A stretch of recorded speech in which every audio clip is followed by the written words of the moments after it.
Mais en fait, ce qui me bouleverse profondément, et je pense aux jeunes, je pense aux nouvelles générations, je pense à l'héritage en fait qu'on leur lègue. Et j'ai envie que cette génération, mais qui est aussi la nôtre, hein, c'est pas que celle des jeunes, voilà, c'est celle de notre planète entière, c'est à un moment donné de dire ça va plus, on n'est plus d'accord avec ce qui est en train de se passer. Je suis plus d'accord de jouer un rôle, je suis plus d'accord de faire semblant, je suis plus d'accord d'avoir des jobs qui n'ont aucun sens pour moi, ou c'est juste pour gagner de l'argent, c'est pour faire semblant.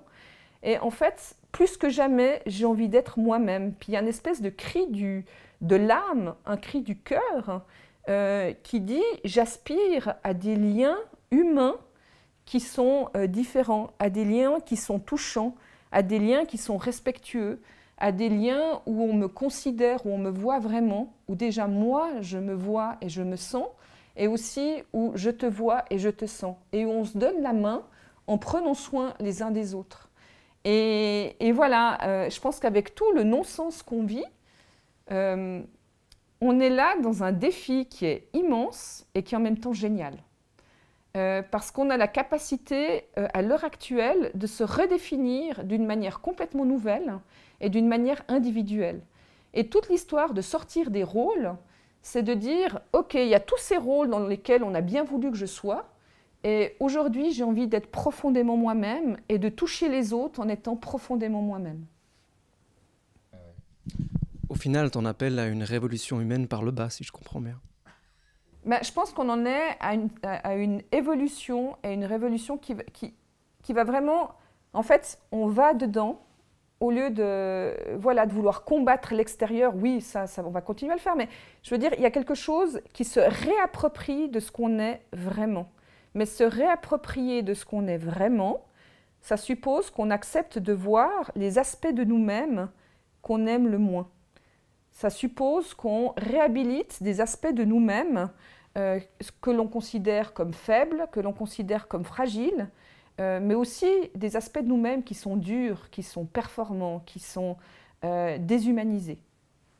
Donc, pour revenir sur ce que tu dis, moi j'ai la notion de vulnérabilité qui me vient. Oui, c'est fondamental.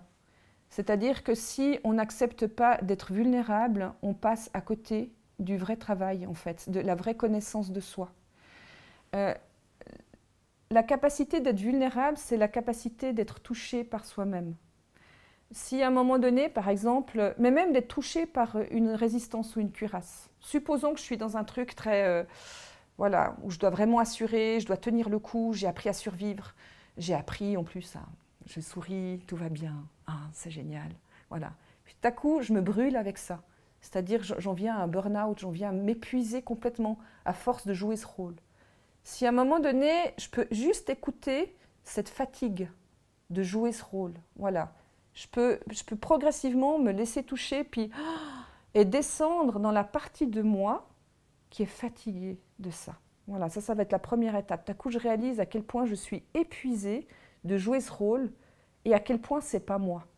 Peut-être, toujours en acceptant d'être touchée, je vais sentir à quel point c'est vide dedans, en dehors de ce rôle. Peut-être je vais commencer à sentir à quel point c'est vide, c'est déprimé, il n'y a rien. Waouh, de nouveau, je me laisse toucher par ça. Puis derrière ce vide, tout à coup, je vais peut-être trouver qu'il y a une partie de moi, mais qui a tellement besoin de tendresse, qui a tellement peur. En fait, voilà, elle est super effrayée. Faire face à ce monde, faire face à cette planète, faire face à tous ces humains, c'est juste terrifiant. Voilà, de nouveau, si j'accepte d'être fragile ou j'accepte d'être vulnérable, je vais pouvoir être touchée par cette peur. Et peut-être que derrière cette peur, il y a une formidable énergie.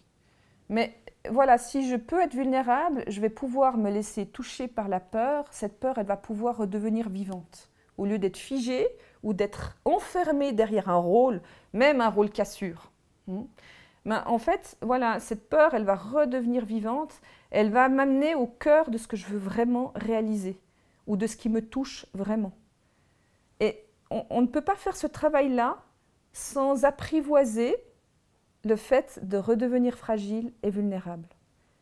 Et de nouveau, avec la vulnérabilité, on va construire la puissance, mais une puissance dans le bas du corps, pas une puissance qui fait semblant. Pas, tu veux que je te montre que j'assure, je te montre que j'assure. Hein, parce que ça, la personne, elle sait qu'elle bluffe. D'ailleurs, quand je lui dis, tu sais que tu bluffes, basiquement, elle me dit, ouais, je bluffe. En fait, elle le sait. Elle sait que profondément, elle n'a pas confiance en elle.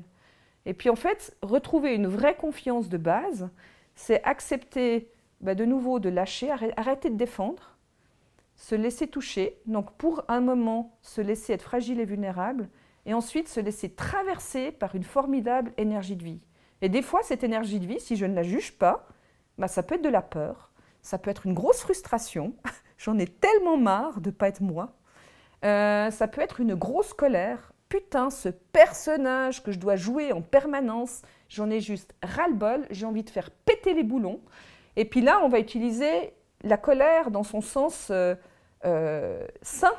Voilà, un feu qui vient et qui va être sain, qui va rétablir une vraie dignité personnelle, une vraie puissance personnelle. Mais on ne peut pas faire l'économie de la vulnérabilité. Et donc accepter d'être touché, des fois d'avoir les larmes aux yeux, de pleurer. Puis après, derrière, de découvrir qu'il y a une formidable puissance, ça va être tout l'enjeu en fait, du travail.